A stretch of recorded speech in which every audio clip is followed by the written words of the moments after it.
시청자 여러분 안녕하십니까? VOA 뉴스입니다. 한국과 북한이 유엔 안보리의 제재 면제 승인을 받아 남북 철도 연결 공동조사를 조만간 실시할 예정입니다. 그런데 이 작업은 한국 정부의 요청으로 이루어진 상징적인 조치일 뿐 실제 철도 연결은 비핵화 없이 진행되기 어려운 전혀 다른 문제라는 분석이 나왔습니다. 박승혁 기자가 보도합니다. 북한 경제 전문가인 윌리엄 브라운 교수는 북한에 들어가는 자금이나 물자가 이번에는 거의 없기 때문에 미국과 유엔이 제재 해제에 동의한 것으로 보인다며 마치 벌써부터 시베리아 횡단 철도가 개통된 것처럼 선전해선 안 된다고 지적했습니다.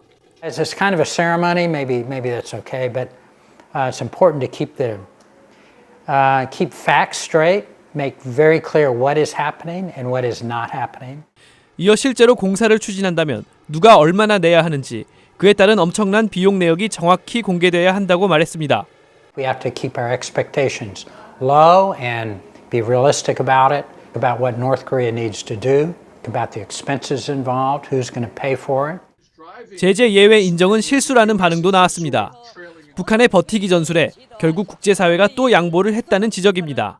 I don't think South Korea should have gotten the exemption from the UN and US sanctions because North Korea has not taken any meaningful steps to give up its weapons. 남북 철도 연결 사업은 한국 내 정치용일 뿐 미국은 비핵화 진전으로 안 본다는 지적도 있습니다. I think President Moon Jae-in needs to show some progress for his own domestic popularity. The U.S. is not going to highlight that as the kind of progress that Washington is looking for in the denuclearization and peace process. 전문가들은 향후 실질적인 남북 철도 연결 사업에서는 비핵화 진전 없이 제재 면제를 기대하기는 어려울 것이라고 전망했습니다. VOA 뉴스 박승혁입니다. 유엔 안보리와 미국의 대북 제재는 북한 내부에 분명히 영향을 주고 있다고 주미 영국 대사가 밝혔습니다. 북한의 진정한 비핵화 조치가 있을 때까지 대북 제재가 계속돼야 한다고 강조했습니다. 조은정 기자입니다. 워싱턴 DC 내 허드슨 연구소 토론회에 참석한 김대럭 주미 영국 대사는 북한이 국제사회의 제재로 인해 어려움을 겪고 있다고 밝혔습니다.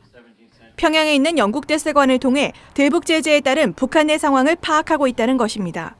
We have an embassy in Pyongyang, and so we know a bit about what is happening in the country, and the sanctions are certainly having an impact. 김대럭 대사는 또 북한이 비핵화 협상에 나선 것은 제재의 영향이 컸다고 평가했습니다. 하지만 북한은 아직도 진정한 비핵화 조치를 보여주지 않고 있다면서 앞으로도 강력한 제재가 계속돼야 한다고 강조했습니다.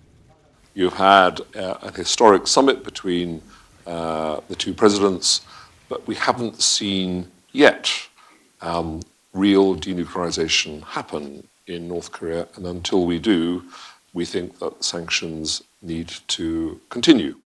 대북 제재 이행을 위한 미국과 영국의 긴밀한 협조도 강조했습니다. We think that it is dangerous for international security for North Korea to have a military nuclear program. We want to see denuclearization there.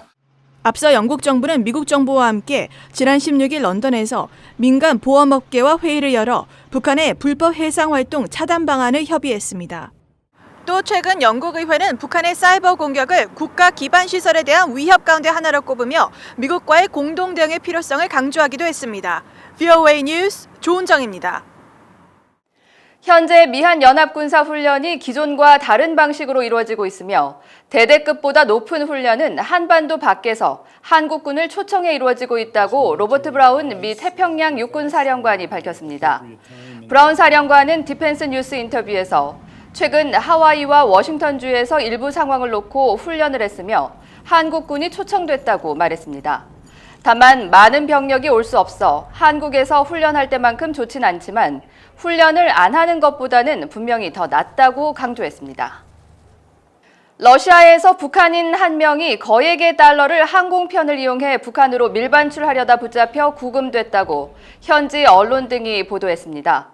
러시아 블라디보스톡 세관은 북한인 한 명이 당국에 신고하지 않은 미화 19만 2천 달러와 1,000유로의 현금을 신발 상자에 포장한 뒤 평양행 항공편을 이용해 반출하려다 적발됐으며 관련법에 따라 처리할 예정이라고 밝혔다고 현지 언론 등이 전했습니다. 한국 내 북한 인권단체들이 북한의 정치범 수용소 해체와 이를 위한 한국 정부의 역할을 촉구했습니다. 북한의 박해를 받는 사람들을 기억하는 사람들 자카르 코리아는 26일 서울에서 기자회견을 열어 탈북 후 강제 북송된 뒤 수용소에 감금된 가족의 사연 등을 밝히면서 북한의 정치범 수용소는 해체돼야 하며 한국 정부는 김정은 위원장과 이 문제를 다뤄야 한다고 강조했습니다. VOA 뉴스를 마칩니다. 시청해주신 여러분 고맙습니다.